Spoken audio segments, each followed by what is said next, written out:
Sir आले समोर हां सर चांगलं आलं हां चांगलं झालं काय आलं दबाव वाढला आवाज तिकडे नरम पडला कोणाचा देवेंद्रचा बरं बोला चला रोलिंग रोल एक मिनिट मी थांबा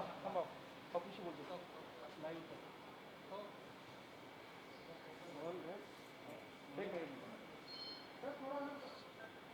सर असं मध्ये बघून घ्या घ्या चला लवकर लवकर चला हे का फ्रेम दिली बघा फ्रेम दिली ओके बाईट करू बघा बघा रोल आहे रोल आहे ओके सर हां साहेब आज मुख्यमंत्री उद्धवजी ठाकरे आणि पंतप्रधान नरेंद्र मोदी यांची दिल्लीमध्ये महत्त्वाची चर्चा झालेली आहे राज्यातील जवळपास 15 वेगवेगळ्या विषयांवरती महत्त्वाची चर्चा झालेली आहे त्याचबरोबरीने 30 मिनिटं वेगळी मुख्यमंत्री उद्धव ठाकरे आणि पंतप्रधान नरेंद्र मोदी यांची भेट देखील झालेली ही वैयक्तिक भेट होती त्यावरनं खूप राजकीय वर्तुळात चर्चा सुरू झालेली आहे आपली काय प्रतिक्रिया बघा जेव्हा ठाकरे आणि मोदी भेटतात तेव्हा चर्चा तर होणारच आणि चर्चा जर सुरू झाली असेल तर नक्कीच ती भेट महत्त्वाची देशाच्या राजधानीमध्ये मुख्यमंत्री महाराष्ट्राचे गेले बरोबर अजितदादा पवार अशोकराव चव्हाण आहेत नक्कीच मराठा आरक्षणाचा विषय केंद्रानं तात्काळ सोडवावा ही मुख्य मागणी आहे कारण विषय केंद्राच्या अखत्यारीत आहे याशिवाय कांजूरचं मेट्रोची जागा ही केंद्राची आहे पीक विमा योजनेचा विषय आहे बढतीचा आरक्षणाचा विषय आहे अशा अनेक विषयांवर मुख्यमंत्र्यांनी प्रधानमंत्र्यांशी चर्चा केली आणि प्रधानमंत्र्यांचा दृष्टिकोन हा सकारात्मक असल्याचं मला सांगण्यात आलं 1 तास मुख्यमंत्र्यांना भेटलेले आहे आणि त्यानंतर परत एक अर्धा तास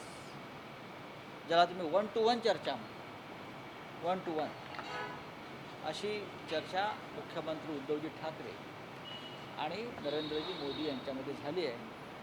आणि या दोन्ही चर्चा अत्यंत महत्त्वाच्या आहेत एवढंच मी आपल्याला सांगू शकतो बंद दरवाजा आड चर्चेला गुप्त चर्चा अशी म्हटली जाते नाही, त्याचे मी राजकीय संदर्भ काढले जाते बघा राजकीय संदर्भ ज्या कोणाला काढायचे आहेत ते काढू द्या पण नक्कीच नरेंद्र मोदी यांच्याविषयी आम्हाला नेहमी आदर आहे एक तर ठाकरे परिवाराशी आणि मोदीशी हे जुने संबंध आहेत बाळासाहेब ठाकरेंविषयी मोदींच्या मनामध्ये किती श्रद्धा आणि आदर आहे आपल्याला माहिती आहे नेहमीच त्यांनी त्याचा उल्लेख केलेला आहे आणि देशाचे पंतप्रधान म्हणून आम्ही सुद्धा नेहमीच त्यांचा आदर केलेला आहे पण देवेंद्र फडणवीस यांनी पण हेच आज तुम्ही वाक्य म्हणाला तेच वाक्य त्यांनी म्हटलं आठवण करून दिली की बाळासाहेब आणि पंतप्रधानांचं वेगळं नातं होतं वेगळं त्यांचा संबंध होते म्हणजे बाळासाहेबांचं असलेलं नातं आमच्यापर्यंत झिरपत नाही का हां अटलजी आणि बाळासाहेबांचं नातं होतं म्हणून ते देवेंद्र फडणवीस किंवा नरेंद्र मोदींचं असू नये का बाळासाहेबांशी नातं ही थोर माणसं होती सगळी हे नात्यांचा जो एक प्रेमाचा रस असतो हा वरून खाली झिरपत असतो पण त्यांनी सांगताना हे सांगितलं राज्यामध्ये निर्माण होतील असं देखील शंका नवीन सत्ता समीकरणाचा विषय इथे येत नाही केंद्र आणि राज्य यांचा संघर्ष नसावा केंद्र सरकार हे राज्यांचं पालकत्व म्हणून काम करत असतं गार्डियन राज्यांच्या संकट काळामध्ये केंद्रानं मदत करावी प्रधानमंत्र्यांनी मदत करावी ही राज्यांची भूमिका आहे आणि त्यासाठी मुख्यमंत्री आणि पंतप्रधान यांच्यामध्ये एक संवाद सुसंवाद असावा हा आमचा कायम एक आमची भूमिका राहिलेली आहे राज्यामध्ये महाविकास आघाडी सत्ता स्थापन झाल्यानंतर गेले 1.5 वर्ष केंद्र सरकार विरुद्ध राज्य सरकार हा संघर्ष नेहमीच पाहायला मिळाला संघर्ष कायम नसतो केव्हा तरी संघर्षाला पूर्णविराम द्यावा लागतो आज जर पंतप्रधानांनी 1 तास महाराष्ट्राचे प्रश्न ऐकून घेतलेले आहेत समजून घेतलेले आहेत त्यांचा दृष्टिकोन सकारात्मक आहे तर तुम्ही संघर्षाची भाषा कशा करताय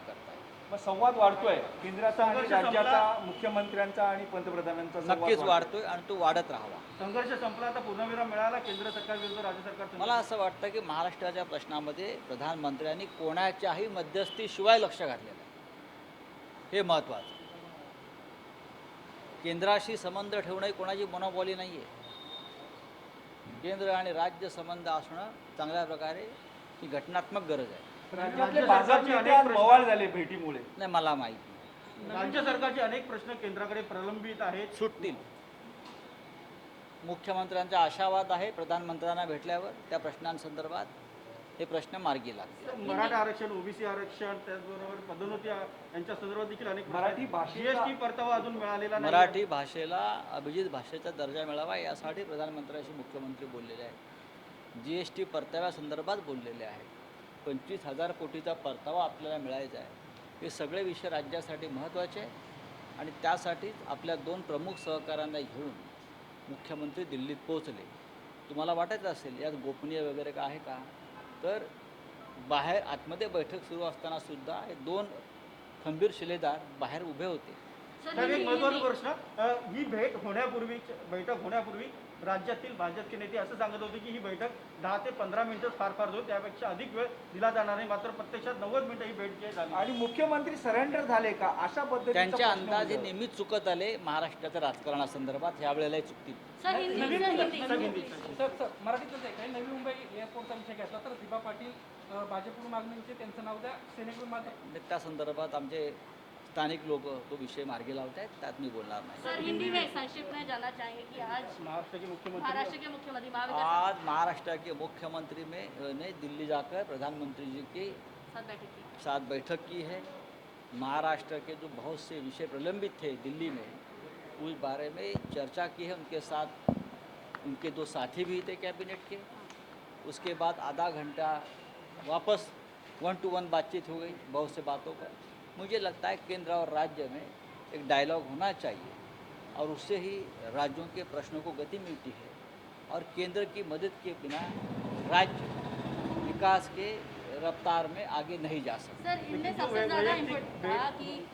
इस पूरे मामले में मराठा आरक्षण को लेकर जो बात कही कि पूरा अभी केंद्र सरकार के हाथ में है, केंद्र सरकार को इस पर ध्यान देना चाहिए. क्या मोदी जी ध्यान देकर ये मराठा आरक्षण का मामला डेफिनेटली प्रधानमंत्री ध्यान देंगे.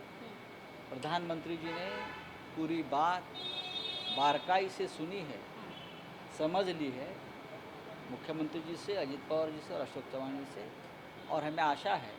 जल्दी ही उसके ऊपर अमल किया जाए. सर महाराष्ट्र में के साथ जो वैयक्तिक मीटिंग हुआ है, उसके पर्सनल राजनीतिक मीटिंग हुई है, समीकरण चेंज कोई चिंता करने को किसी की ज़रूरत नहीं है. सरकार जो है ये 5 साल चलेगी. बस, धन्यवाद. Thank you sir.